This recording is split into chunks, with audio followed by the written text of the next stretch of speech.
जी बिल्कुल। बड़ा दिन है, बड़ी खुशियां हैं, बड़ा मौका है, बड़ी ईद है और बड़ी ईद की बड़ी खुशियां मनाने का सिलसिला जारी है। आज ये खुशियां हम बांटने के लिए इस खित्ते की जिस शख्सियत के साथ मौजूद हैं वो किसी तारुफ की मोहताज नहीं है। 70s लविंग ईरा जो 70 की दहाई में चले जाएं तो इस खित्ते से एक जोड़ी जो है वो कौमी शोहरत हासिल करती है, मुल्की सतह की शोहरत हासिल करती है। नसीर मस्ताना और जमील परवाना की जोड़ी जो है वो अहमदपुर शर्किया से उभरती है और इस मुल्क में अपना एक नाम बनाती है। और बिलखसूस सराइकी गायकी में जहाँ जहाँ भी दुनिया में सराइकी बोली जाती है तो सराइकी गायकी की एक पहचान बन जाती है। और सराइकी गाने का एक गाना सराइकी के चिचड़े पधरते बह के दिल लुटवाई हम वे ही सांगे तो आई हम वे। ये क्या खूबसूरत शायरी और क्या खूबसूरत गायकी नसीर मस्ताना और जमील परवाना। कौन सा अवार्ड है इस पाकिस्तान का जो इस जोड़ी ने हासिल नहीं किया, इस जोड़ी के नाम नहीं हुआ। एक महरूम और पसमानदा खित्ते से ताल्लुक़ रखने वाली इस जोड़ी को जो सामना करना पड़ा मुश्किलात का, उस अवार्ड के लिए भी अपनी शनाख्त की भी जो जंग लड़नी पड़ी एक मुकाबले में, वो भी एक अपनी मिसाल आप है। और अब एक ऐसा वक्त भी आन पहुंचा है कि अब इस जोड़ी को जब नसीर मस्ताना अल्लाह को प्यारे हो गए हैं और जमील परवाना जो हैं वो मौजूद हैं, उनको प्राइड ऑफ परफॉर्मेंस के लिए जो है वो बाकायदा तौर पर रिकमेंड किया गया है। उनके लिए जो अवार्ड है उसकी रिकमेंडेशंस जो है वो भिजवा दी गई हैं और आज हम अपनी ईद जो है वो मना रहे हैं। ये बड़ी ईद की ये जो बड़ी खुशी हैं ये हम मना रहे हैं जमील परवाना साहब के साथ। जमील परवाना साहब, सबसे पहले तो आपको बहुत बहुत ईद मुबारक, बड़ी ईद की बड़ी खुशियाँ मुबारक हो। आपको भी मुबारक हो, पूरी टीम को मुबारक हो। और ये चैनल की तरफ से हमें बुलाया गया है तो मैं मुबारकबाद पेश करता हूँ कि आपके बहुत चैनल कामयाब चैनल है और मैं समझता हूँ मुझे खुशी हो रही है कि इस चैनल में मुझे आप इंटरव्यू कर रहे हैं। इंशाल्लाह ताला अच्छा होगा। जमील परवाना साहब 70 की दिहाई जी, और आप तालीम हासिल कर रहे हैं, जी जी, बड़े भाई साहब नौकरी कर रहे हैं जी।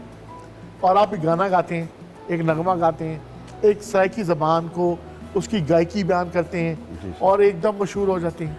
असल में बात यह है कि हम दोनों भाई फैमिली के फर्स्ट एंड लास्ट सिंगर हैं। हम राजपूत फैमिली से ताल्लुक़ रखते हैं। आवाज़ जो है ना अल्लाह की देन है। हम दोनों भाई की अच्छी आवाज़ थी और मैं स्कूल लाइफ में और कॉलेज में मैंने प्राइज़ लिए, मेरे भाई ने बड़े प्राइज़ लिए। मेरे भाई ने तो नौकरी कर ली, मुझे शौक़ था पढ़ने का। तो मैं जब FA का एग्ज़ाम दे रहा था तो रेडियो पाकिस्तान मुल्तान से सन 1973 की बात है, तो हमें कॉल आई कि आप रिकॉर्डिंग करें यहाँ के दोनों भाई मिल के। तो हम दोनों भाई चले गए। तो हम खुदा का शौक़ पूरा करने गए थे।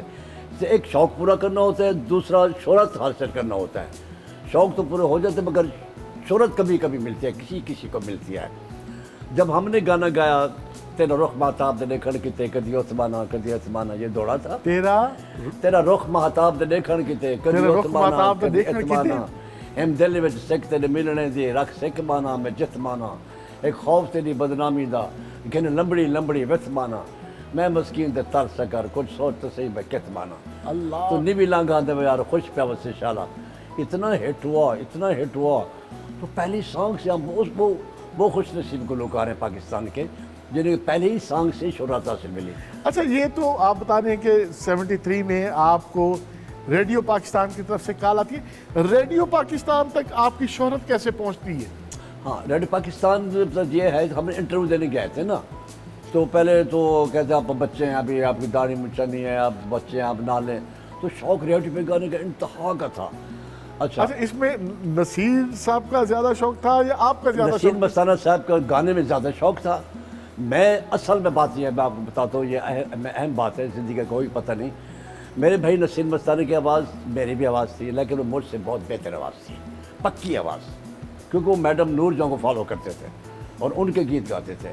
हमारी फैमिली में पाबंदी थी, उन्होंने एक यकतारा बनाया हुआ था, यकतारा जिसको सराय के तंबूरा आते हैं। अच्छा, तो खौफ ख़ानदान के खौफ से वो किसी कोने में किसी कमरे में वो यकतार पे रियाज करते थे और उस वक्त नीम क्लासिकल आइटम होते थे। अब तो बेहूदगी है ना, नूरजहां के जो नीम क्लासिकल थे वो मेरे भाई मसाले से रियाज करते थे।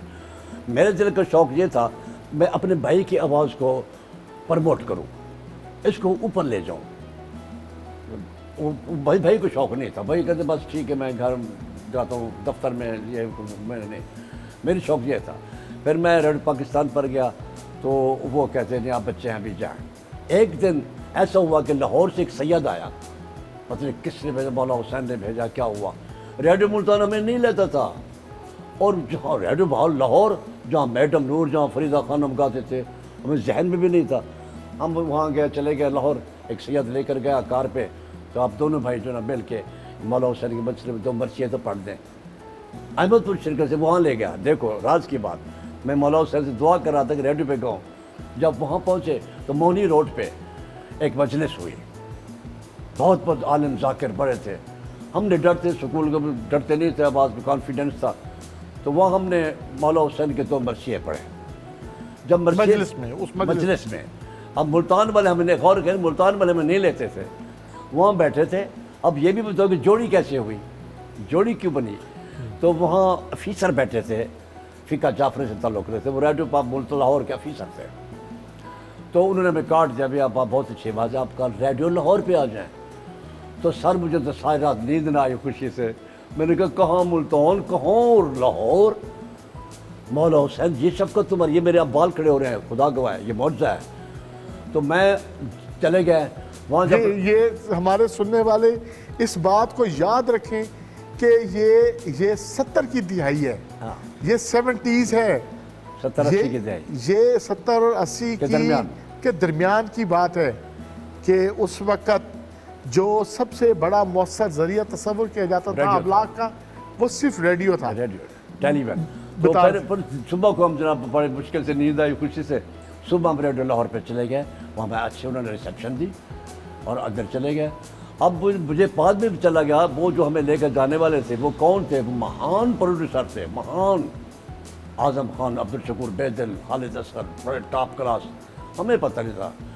वो अंदर गए, हमने कहा हमें एडिशन लिया, स्टूडियो में ले गए, गाओ भाई, पहले अलग-अलग गाओ, हम अलग-अलग गा सकते थे, गाए। उन्होंने कहा भाई ऐसा करें, हम आपको मशवरा देते हैं। भाई क्या?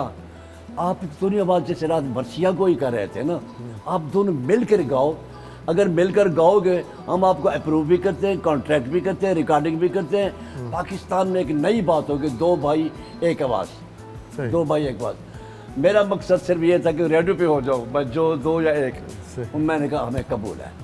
उन्होंने कहा भी कॉन्ट्रैक्ट ले आओ, जमील परवाना नसीर मस्ताना नाम ले गया, कॉन्ट्रैक्ट। अच्छा, नाम भी उन्होंने लिखे? उन्होंने कहा जमील परवाना मस्ताना तो पहले से न कि नाम पहले मिल गया, बाद में नसीर मस्ताना का तहरीर हो गया, कॉन्ट्रैक्ट साइन हो गए। आधे घंटे हमें पर मिनट के हिसाब से पैसा मिलता था रेडियो से। तो हमने रिकॉर्डिंग की, तो 5-4 आइटम रिकॉर्ड किए, हमें चेक मिला। फिर हमारे रेडियो ब्रॉडकास्टिंग कॉरपोरेशन का एक कानून है कि जिस आर्टिस्ट को नज़दीकी रेडियो हो वहाँ गाना चाहिए। पहले सूर्या मुल्तानी का इकबाल, मैं बात आपकी काट रहा हूँ, बड़े नाम है ये भी, सूर्या मुल्तानी का, एक दुनिया मुतरफ है उनके फ़न की। पहला चेक कितने का मिला था? हाँ ये बड़ी अच्छी बात है, 90 रुपए का पहला चेक 90 रुपए का मिल रहा है। मस्ताना और जमील परवाना, हाँ 90 रुपया 90। अच्छा, और उसमें 10 रुपये किराया अहमदपुर शर्किया से मुल्तान का। अच्छा, तो 90 रुपये मिले थे हमें। तो फिर ऐसे सब और कैटेगरी के लिहाज से पैसे बढ़ते गए, तो हमें वो अप्रूव हो गए लाहौर पे। फिर उन्होंने कहा भाई हमारे कानून है कि आपको मुल्तान लगता है यार, हम आपके NOC जो है मुल्तान को देते हैं। और मैं बच्चा, मैं कि कॉलेज जो स्टूडेंट है मुशार बड़ा, मैं कॉलेज का प्रेसिडेंट भी ना यूनियन का। मैंने कहा सर वो तो हमें नहीं लेते। उन्होंने कहा उसका बाप भी लेगा, आप कैसे नहीं लेंगे। वो जनाब इधर आ गए हम, तो मुल्तान वाले हैरान हो गए, भी हम तो नहीं लेते थे, कैसे हो गए। दोनों भाई मिक्स होकर फिर मुल्तान चले गए, बुलाया हमें, बल्कि एक टीम आई अहमदपुर से लेके गई, जो हमें नहीं लेते थे, टीम आई लेके गई। अच्छा, हाँ बड़े इज़्ज़त के साथ। फिर वहाँ जब हम पहला गीत गाया, हम उन खुशनसीब फ़नकारों में से हैं जो पाकिस्तान में पहले ही गीत पे होते हुए हैं, जैसे रेशमा, जैसे सूर्या मुल्तानी का, बड़े बेमोरबत हैं उसने वाले, ये पहले गीत से ही हिट हुए हैं। हमें भी एजाज़ हासिल है कि हम पहले गीत से ही हिट हुए। बहुत ज़्यादा पीछे था। उसके बाद जो भी गाया अल्लाह के करम से आवाम ने कबूल किया। सन 1975 में फिर हमने टेलीविज़न ज्वाइन किया। वहाँ जब पहले गीत किया फिर टेलीविज़न हमारा मुताज बन गया। वो अब टेलीविज़न हमारे बगैर चलता भी नहीं था। जी बिल्कुल, ये सिलसिला जो है इस शानदार गुफ्तगू का, इस शानदार सफ़र का, इस बेहतरीन सफ़र का जो है हाल अहवाल जो है वो सिलसिला जारी रहेगा। जमील परवाना साहब के साथ अभी लेंगे एक छोटा सा ब्रेक, और ब्रेक से वापस आके गुफ्तगू का सिलसिला यहीं से जोड़ेंगे।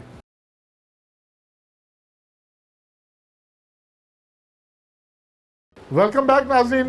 इस खित्ते की पहचान जमील परवाना हमारे साथ मौजूद हैं, और आज ईद का दिन है, बड़ी खुशियां जो हैं वो मना रहे हैं। और आज जो गुफ्तगू सामीन तक, नाजरीन तक जो पहुंच रही है, मैं समझता हूं कि एक तारीख़ मुरतब हो रही है। नसीर मस्ताना साहब के बिछड़ जाने के बाद जमील परवाना अकेले हो गए, तनहा हो गए, और आज रोही की वसातत से वो अपने दिल की बातें जो हैं वो सब तक पहुंचा रहे हैं। और ये गुफ्तगू यकीनी तौर पे मैं समझता हूँ कि एक शानदार गुफ्तगू है कि जब उन्होंने अपना पूरा दिल जो है वो खोल के रख दिया है। वो यादें जब दोनों भाई इस खित्ते की पहचान बने, नसीर मस्ताना, जमील परवाना, पहले गाने से ही शोहरत की बुलंदियों तक पहुँच गए। ये शोहरत की बुलंदियाँ इन्हें कहाँ तक ले गई और उसके क्या फ़ायदे और क्या नुकसान। अभी हम पहुँचे थे टेलीविज़न पर।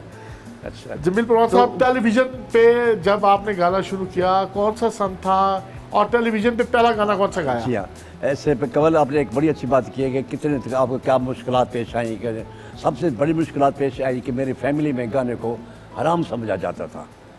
हैं जी, जब हम गए तो हमारी फैमिली, कुछ बहुत सारी फैमिली हमें छोड़ गए। जब उन्होंने देखा कि ये बहुत प्रमोट हो गए, बहुत तरह, फिर ऐसा ऐसा उन्होंने सुलह कर ली। तो सन 1975 की बात है, तो पाकिस्तान टेलीविज़न इस्लामाबाद, पहले वो चकलाला में होता था, वहाँ आज़म खुर्शीद साहब प्रोड्यूसर थे हमारे, तेरा गाजी खान के थे। उन्होंने हमें बुलवाया, और हमारी खुश नसीबी है कि पाकिस्तान के जितने भी दानिश्वर हैं उन्हें हमारी मेज़बानी उन्हें हमें मिली है। उस वक्त हमारे मेज़बान थे, उस प्रोग्राम का नाम था मौज मेला, पहला प्रोग्राम आज़ाद वहाँ चकलाला पिंडी से। तो हमारे जो मेज़बान थे सूफ़ी ग़ुलाम मुस्तफ़ा तबस्सुम था। लियाकत हाल में हमारा प्रोग्राम हुआ, तो हमने वहाँ गाना गाया पहला कि रोही मस्त रंगीली मेरा यार मिला दे, रोही मस्त रंगीली मेरा यार मिला दे। तो इतना हिट हुआ, वो हमें खुशा पहनवा, अजरक पहनी हुई थी और खूबसूरत थे। अब बाल शाल जो वो नौजवान थे, मेरी दाढ़ी मुझे नहीं थी, बच्चा था, 17-18 साल की मेरी उम्र थी, तो 12वीं पढ़ता था, 16 इतनी उम्र होती है। तो हमने जब गया, जो पिंडी की राजा बाज़ार में जब जाते थे तो औरतें लड़कियां कह वो चाह रहे हैं मेरा यार मिला दे, मेरा यार मिला दे मुझे। अच्छा, पहचान थी। हाँ, जब होटल में जाते थे मैनेजर कहता था पहले मुझे वो मेरा यार मिला दे सुनाए, फिर मैं आपको रूम दूंगा। तो फिर इस तरह हिट हो गए। और उसके बाद ये थोड़ा सा ये हमारे लोगों के लिए वही गाना, वही गुनगुनाते थे। जो पहले रेडियो पे हमने जो गाया वो था तेरा रुख महताब दे देखण कीते कदी उत्थे बांदा कदी इत्थे बांदा हिम दिल विच सिके तेरे मिलने दी रख सिक बांदा मैं जिथे बांदा एक खौफ तेरी बदनामी दा गन लंबड़ी लंबड़ी विथ बांदा मैं मस्कीन ते तरस चकर कुछ सोच तो सही मैं कित बाना तुने भी लंघिया दा ध्यान तती दी वे यार सदन मिलांदा वे यार खुश पिया वसे शला। ये पहला गीत गाया। और उसके बाद सन 1975 में जब हमें पहले इस्लामाबाद बुलाया गया, फिर यहाँ लाहौर में बुलाया गया, तो नुसरत ठाकुर साहब और रफ़ीक वलायत साहब बड़े प्रोड्यूसर गुजरे, उन्होंने मैं गवाया प्रोग्राम कदम कदम आबाद, तारिक अजीज़ साहब मेज़बान थे उसके। अच्छा। और इशफाक़ अहमद, तो वहाँ हमने गाया वो चोरी चोरी काट जब बुलाए हुए परदेसिया। चोरी चोरी, हाँ चोरी चोरी कंठ जब लाए हुए परदेसिया, हाँ। इधरों का वाला लाए हुए परदेसिया। फिर ये बड़ा हिट हुआ। फिर सन 1975 के बाद पाकिस्तान टेलीविज़न का कोई ऐसा प्रोग्राम नहीं होता था जिसमें परवाना मस्ताना ना हो। सही, कोई भी बड़ा शो हुआ कोई है? बड़ा शो, छोटा शो, जब चारों सूबे के फनकार होते तो परवाना मस्ताना लाजमी होते थे। रोई चोलिस्तान की नुमाइंदगी करते थे हम अपनी ज़बान, हमने पैसा नहीं कमाया, हमने अपनी ज़बान को प्रमोट किया है, अपनी सकाफ़त को प्रमोट किया है, अपने चोलिस्तान रोई को प्रमोट किया है।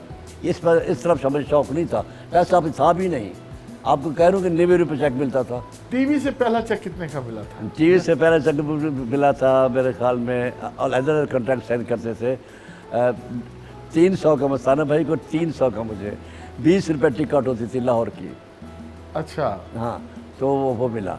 टीवी पे और रेडियो पे गाने का शौक बस वो ले गया और वहीं से फिर वहीं से शोहरत जो है। शोहरत मिल गई, पर जब शोहरत मिलती है उस राय के अंदर ठमकावना पौधे वाला। हाँ, वो की में ठमकाए वे। और ठमका है कि खुदा गवाह कि इतनी भी हमारे अंदर खलिश नहीं है। ये शौक था मैडम नूर चांद के साथ गए एक ही स्टेज पे, वो हूँ पूर्वी। अच्छा, सारे आर्टिस्ट गुलाम अली के साथ हज़ारों प्रोग्राम किया, फरीदा खान, महानाज, तमाम। पठाने खान से इनर भी गावत तो- पठान खान हमारे जुट था ना। अच्छा, हमारे पठान खान कोई ऐसा प्रोग्राम नहीं होता था मुल्तान का, पठान खान हमारे साथ होता था। अल्लाह गवाह, एक ही होटल में एक ही इकट्ठे रहना, बुजुर्ग था हमारा। नसीर मस्ताना साहब को भी नाराज़ भी हुए आपसे, कभी गुस्सा भी किया आपसे? नहीं, वो मेरे भाई, मेरे बुजुर्ग थे। अलबत्ता मैं समझता हूँ कि नसीर मस्ताना साहब मेरे बड़े भाई थे और अच्छे फैमिली वाले थे। अगर नसीर मस्ताना साहब मेरे साथ कोई और जुट होता तो शायद मैं भटक जाता रोमांटिक में या किसी ऐसे अल्लाह, मतलब ये जो मोहब्बत भी मिली जब मैं अगर ये सूर्या खानम या नाहिद अख्तर, ये मेरे दोस्ताना ताल्लुक़ थे इनके साथ। लेकिन मेरे भाई बड़े भाई थे, हम एहतराम करते थे और बड़े भाई के सामने मैं कुछ कर भी नहीं सकता था। यूँ समझो कि मेरे भाई ने मुझ पर पहरा दिया है, मैं बेटा ये नहीं करना, ये आवाज़ पे खलल आ जाएगा, ये बेटा नहीं करना। मस्ताना साहब और परवाना साहब ईद किस तरह गुजारते थे? हाँ, ईद जो है ना, जब हम ईद थी तो अव्वल तो यह है कि मुझे बहुत शर्म महसूस करता था जब मैं बाहर निकलता था। लोग जो मुझे देखते थे, ख़ासकर लेडीज़, या वो ये परवाना जा रहा है ज़मीन पर, तो मैं अंदर घुस जाता, गलियों में चला जाता था, मुझे शर्म आती थी। यकीन करें, लोग देखने के पे सड़कें भरी जाती थी और टीवी लोगों के घर नहीं होते थे, अमीरों के घर होते थे। जब पहले वजह एडवर्टाइजमेंट होती थी कि कल रात परवाना मस्ताना गाएंगे, तो घर भर जाते थे, होटलों पे लोग जमा हो जाते थे कि आज परवाना मस्ताना गाएंगे। एक दौर था। अब तो ये नई नस्ल तो कम जानती है ना, तो फिर उस वक्त हमें इतनी शोहरत मिली कि हम समझ में नहीं, वो संभाल नहीं सकते थे। फिर फ़ख्र महसूस करते थे, प्राउड नहीं हुए थे, दूसरी प्राउड से अल्लाह ने हमें इज़्ज़त दिया है। अल्लाह हम इस काबिल तो नहीं थे, आपने हमें इज़्ज़त ईद दिया। आप कैसे तो वो ईद पर जो है ना, हम इकट्ठे जाते ईदगाह, बड़ी ईदगाह में। यह है कि हम अपने वतन में ही रहे हैं, लाहौर में नहीं रहे, इस्लामाबाद में नहीं रहे, कराची में प्रोग्राम किए, तमाम सेंटर में प्रोग्राम किया है, तमाम पाकिस्तान के, आज़ाद कश्मीर हो गया, पेशावर हो गया, हमने प्रोग्राम किया है। लेकिन वापस घर, क्योंकि नसीम हमारे ईद पे जो शोज होते थे उनकी रिकॉर्डिंग कितने दिन पहले हो जाती थी उस दौर में? उसमें एक दिन 5-7 दिन पहले भी होते थे।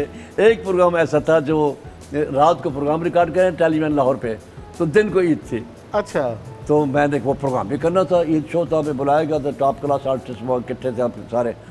तो भाई मस्ताना साहब की नौकरी थी ना, मस्ताना साहब ने ये कहा था, ऑफ़र भी होती थी कल प्रोग्राम कर रहे, मस्ताना साहब कहते नहीं, मेरी छुट्टी ख़त्म हो रही है, मैंने ड्यूटी पर जाना है। मैंने कहा सर मैं काउंसलर हूँ, मैं चीफ ऑफिसर को फ़ोन, बल्दिया में थे मुलाजिम, मैं चीफ ऑफिसर को फ़ोन करता हूँ, अभी मुझे छुट्टी ले लेता हूँ। नहीं जमील नहीं। तो एयर कंडीशन होटलों को छोड़ कर हम घर आ जाते थे, बच्चों में घर आ जाते थे, यहाँ पर ईद करते थे। अच्छा, रात को फिर मैंने कहा सुबह ईद भी करनी है। फिर हम ट्रेन पे बैठे, ट्रेन पे आते आते जनाब समय सट्टे जब पहुँचे इधर, तो मुझे पता चला कि डेरा नवाब अहमदपुर सड़क में गाड़ी रुकती भी नहीं है। मैंने कहा ओहो फिर क्या होगा। फिर हम सीधा ट्रेन के ड्राइवर के पास चले गए, वो खानेवाल का, तो वो हमारा परिस्तार था, हमारी बहुत शोहरत थी ना। हम परवाना मस्ताना है आप? वो ड्राइवर कहने लगा ट्रेन का। अच्छा। मैंने कहा हाँ यार, हम लाहौर से प्रोग्राम करके आए हैं, सुबह हमने बच्चों में ईद करनी है।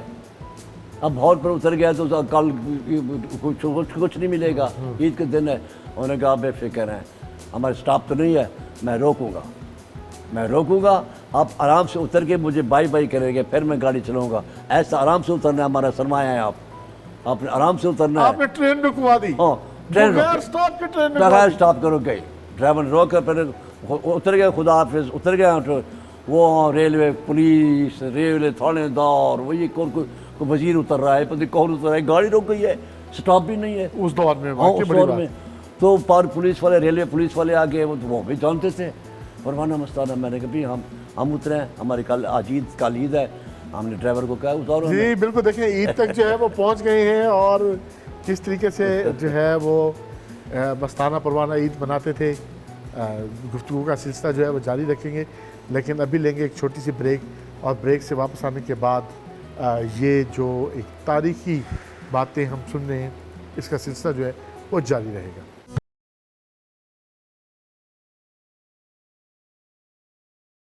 वेलकम बैक नाज़रीन, और जमील परवाना साहब के साथ जो है वो बड़ी ईद की बड़ी खुशियाँ भरपूर तरीके से मनाने का सिलसिला जो जारी है, और बड़ी शानदार गुफ्तगू का सिलसिला जो है वो चल रहा है। शोहरत के बहुत फ़ायदे और नुकसान, यही कि फैमिली ने डिसऑन कर दिया, और फ़ायदे यही कि पूरी ट्रेन रुक गई और अपने स्टेशन पर उतरे। जमील परवाना साहब, मस्ताना साहब को कितना मिस करते हैं आप? मस्ताना साहब को ऐसे को जैसे एक बाजू कट गया हो, एक बाजू जैसे कट गया हो। नसीर मस्ताना साहब, मैं एक मौजूदगी की बात बताऊँ, वो ऐसा अल्लाह वाला आदमी था, जिसको दुआ देता था पूरी होती थी। नसीर मस्ताना साहब जो है ना, वो जब मैं गाता हूँ ना लाहौर में, अब होते हैं सरकारी प्रोग्राम बुलाते हैं, अलमरा में जाऊँगा, यकीन कर ऐसा महसूस होता है कि मेरे भाई मेरे साथ खड़े हैं, और मुझे वाकई महसूस होता है कि मेरे भाई मेरे साथ खड़े हैं, और मुझे कोई मुश्किल पेश नहीं आती जब मैं गाता हूँ। मैं समझता हूँ मेरे भाई मेरे साथ खड़े हैं। क्या खूब। तो आज टीवी भी है, स्क्रीन भी है, ईद भी है, तो क्या सुनवा रहे हैं आज? स्टार्टिंग है प्रोग्राम, इसके लिए मैं आपको सबसे पहले तो ये बताऊँ, जिस गीत से हमारे बख्तावर गीत कहते हैं, वो खुश पे बस इंशाल्लाह तो नहीं मिला गांधा भाई यार, पहला गीत ये था जिससे हमें शोहरत मिली। क्योंकि हमारे इलाके की सिंफ है कि हम पहले दौड़ा ज़रूर कहते हैं, तो दौड़ा और एक शेर सुनाता हूँ फिर आपको। क्या खूब, तो क्या खूब। इसके बाद हमने जो गीत गाया वो बहुत दुनिया में मशहूर हुआ, चिट्टड़े पर धरते लुटवाई हम पे। इसमें भी ये जरा ठीक से रखिए, चिट्टड़े पर धरते बह के दिल लुटवाई। ये जरा दसो चाहे सारे जमाना वाले लोग नदे बेटे सन, ईदा मतलब क्या है? चिट्टड़े पर धरते बह के दिल लुटवाई। ये चिट्टड़ा पधर, सफ़ेद मैदान, पधर से मैदान को आते हैं कि मैंने तुम्हें जो दिल दिया है वो सफ़ेद मैदान पे खड़ के कहीं डरी नहीं हूँ मैं, या डरा नहीं हूँ मैंने चिट्टड़े पत्थर थे, मैंने सफ़ेद मैदान में आके तुम्हें दिल दिया है, और तुमने मेरे साथ वफा नहीं किए, इसलिए मैंने ही संगे थे यहाँ में, इसीलिए मैंने तुम्हें दिल दिया था कि तुम हमें साथ बेवफाई करो। मैंने तुम्हें चिट्टे पत्थर पे, सफ़ेद मैदान पे खड़े होकर मैंने तुम्हें दिल दिया था, चिट्टड़ा पत्थर, सफ़ेद मैदान। वाह से सुनवाओ से, वाह सही, वाह वाह सही, वाह वाह सही, वाह वाह, क्या बात है जमील परवाना साहब, क्या बात है। शुक्रिया सर, क्या बात है, क्या बात है। चिट्टड़े पधरते बहकर दिल लुटवाई हम वे, ही सांगे ताइयां वे। तो फिर हम रड पाकिस्तान भावलपुर बन गया सन 1976 में। तो यहाँ आकर हमने बड़े अच्छे अच्छे गीत, अपने शेरे, अपने मिली नगमे, अच्छी गज़लें, जहाँ के मुखलिस की, सफ़ील अशारी की, जहाँबाज जतोई की, जो यहाँ के मशहूर शोरा थे, ख्वाजा फरीद का कलाम तो गाते थे। तो फिर यहाँ हमने एक हमारे भाई सफ़त तुराबी साहब होते थे, तो उनका एक गीत था जिसकी मैंने फिल बदी दर्ज बनाई कि अल्लाह दिन आते आमन तैमाज ने गुजारा, सामन दिन दिहाड़े मौसम है प्यारा प्यारा। उसको मैं आपको सुना रहा हूँ। ज़रूर ज़रूर। वाह क्या बात है सही, क्या बात है। ईद दिहाड़े को दोस्त भी आए बैठे मिलन था, उन्होंने को मिलन था ये प्रोग्राम। बिल्कुल जी, बिस्मिल्लाह जी। चलो जी, बस अभी लेंगे जी एक छोटी सी ब्रेक, और ब्रेक से वापस आने के बाद जो है जिस तरह कहते हैं कि फ़नकार की जो मोहब्बत है वो फैंस को खींच लाती है, तो जमील परवाना साहब और नसीर मस्ताना साहब के जो फैंस हैं वो पहुंच गए हुए हैं और मुंतज़िर हैं कि जमील परवाना साहब उन्हें वक्त दें। और अभी लेंगे एक छोटा सा ब्रेक, और ब्रेक से वापस आने के बाद जो गुफ्तगू का सिलसिला है वो यहीं से जोड़ेंगे।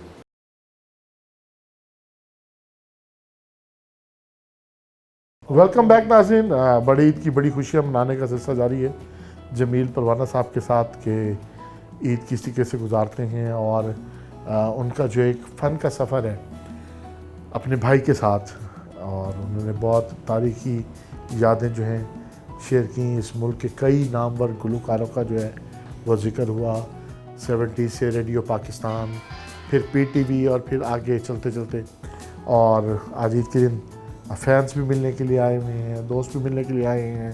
क्यों जी, मेहमान भी आए हुए हैं मिलने के लिए ईद। सुभान अल्लाह से क्या बात है।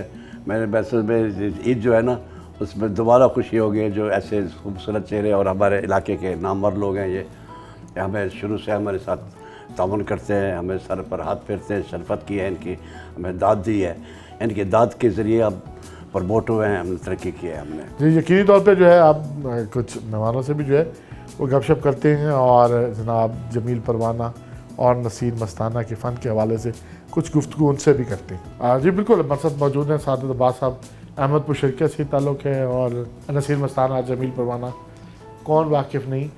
तो कब से इनसे आशना है और इनके फ़न के हवाले से क्या कहते हैं? ये यूँ समझ लें अहमदपुर, नसीर मस्ताना और जमील परवाना ये एक दूसरे के लिए लाजिम और मलजूम हस्तियां हैं। वो मेरा शहर है। अर्ली 70s से मुझे जब म्यूज़िक सुनने का जांच आई तो मैं इनको सुनता आ रहा हूँ। इनके गाने का एक मुनफरद अंदाज़ था।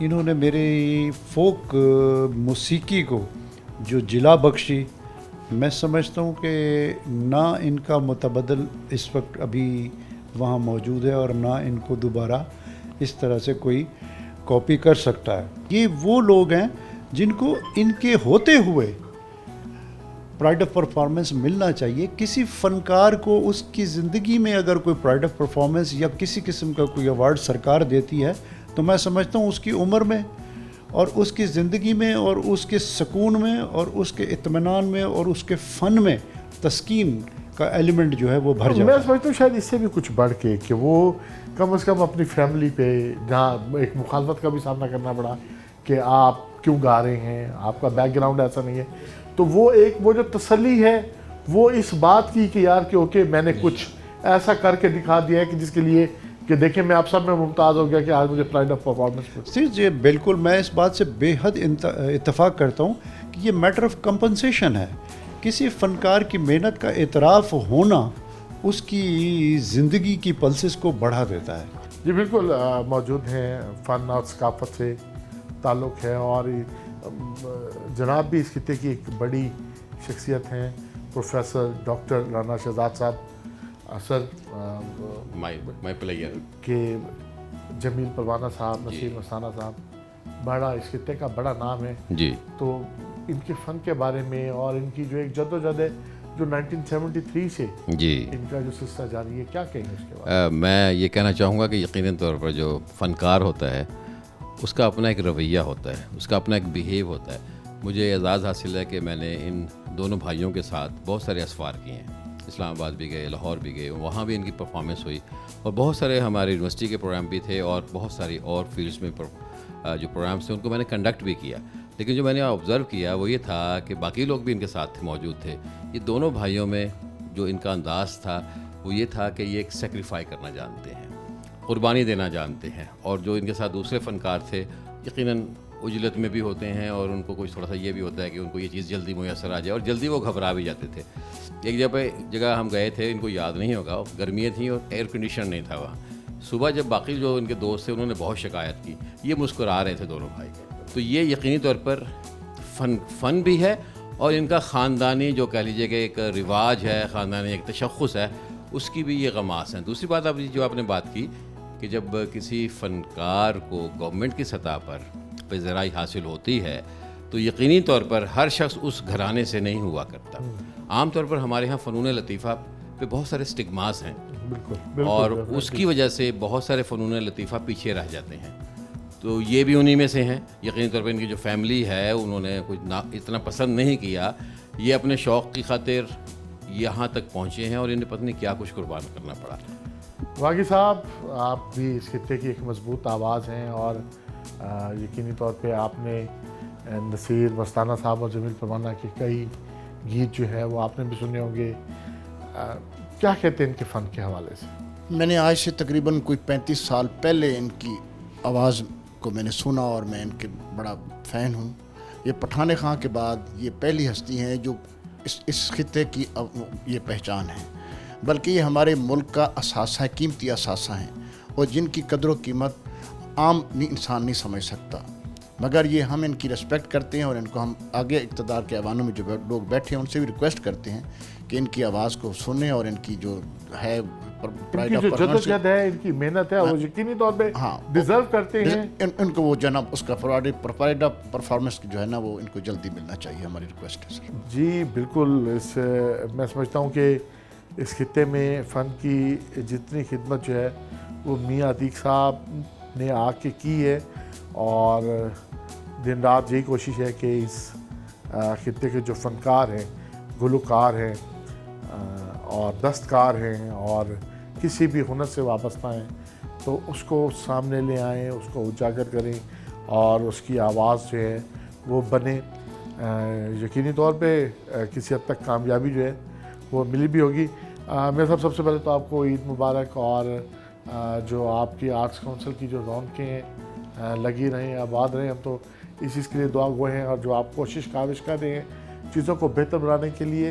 लेकिन मेरे साहब गिला जो है वो जमील परवाना साहब तो शायद ना करें क्योंकि उनकी एक कुर्बानी देने की जो आदत है वो शुरू की है, लेकिन एक गिला इस खित्ते के लोगों का बनता है कि प्राइड ऑफ परफॉर्मेंस का क्या मामला है और क्यों हर दफ़ा जो रिकमेंडेशन जो हैं वो टेबल पे पहुंच के जो है वो साइड लाइन हो जाती हैं।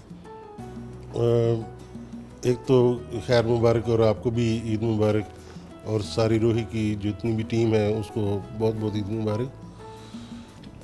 कल यहाँ पे हमारे परवाना साहब का यहाँ पे प्रोग्राम था, जमील परवाना साहब का, और वैसे तो मैंने इनकी रिकॉर्डेड वॉइस मुतअद्दिद बार सुनी। जब मैं यहाँ पर पोस्टिंग हुई मैंने सुना तो इनका बड़ा खूबसूरत एक गीत है, खुश पे वसे। अच्छा, ये जो इनका गीत है ये वसेक की एक खूबसूरत दुआ है जो यहाँ के लोग जो हैं पूरे पाकिस्तान को देते हैं। तो मेरी जितना भी 22-23 साल मुझे हो गए पंजाब आर्ट्स काउंसिल में, मुख्तलिफ स्टेशन में मैंने काम किया। क्योंकि हेरिटेज मैनेजर हूँ तो मैंने एक एनालिसिस करता हूँ कि जो फ़नकार होते हैं उनकी कैटेगराइजेशन करता हूँ। तो एक फ़नकार होता है, एक सच्चा फ़नकार होता है। तो ये जो है जमील परवाना साहब ये सच्चे फ़नकार हैं। और जब हमें एप्लीकेशन भेजी गई कि जी अपने इलाके के फ़नकारों को सिविल अवार्ड्स के लिए नामज़द करें, तो सबसे पहले मेरे ज़हन में एक ही नाम आया कि ये इस दफ़ा जो मौसीकी में वो जमील परवाना साहब का जो हक़ बनता है इस दफ़ा इनको मिलना चाहिए। तो मैंने बड़ी स्ट्रॉन्ग रिकमेंडेशन के साथ इनका केस भेजा और अपने डिपार्टमेंट से कहा, और इंशाल्लाह इस्लामाबाद तक तो शायद अब तक ये चला गया होगा। तो मेरा अरबाब इख्तियार से ये गुजारिश है, अपने इंफॉर्मेशन डिपार्टमेंट से गुजारिश है और इस्लामाबाद के अरबाब इख्तियार से ये गुजारिश है कि जमील परवाना इस खित्ते की एक बहुत बड़ी पहचान है।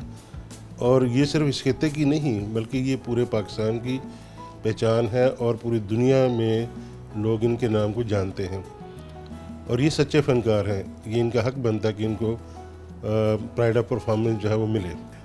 जो 52 साल का सफ़र है फ़न का और नौजवान नस्ल जो है वो मसद डॉक्टर असीफ कादर भी मौजूद हैं। तो आप इतने गाने आपने सुने, जमील परवाना साहब मौजूद हैं, कुछ आप डेडिकेट करना चाहें?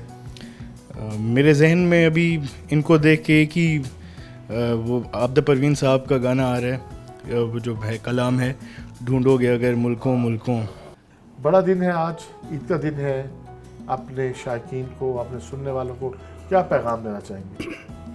मैं समझता हूँ कि आर्टिस्ट जो होता है ना ये एक सकाफ़ती सफ़ीर होता है और हमने जो ज़िंदगी वक्फ़ किया है, क्योंकि उस वक्त जब हमने शुरू किया तो हमारे इलाके की जो ज़बान है या उसकी सकाफ़त है उसको यानी कि कुछ लोग जानते थे, कुछ नहीं जानते थे।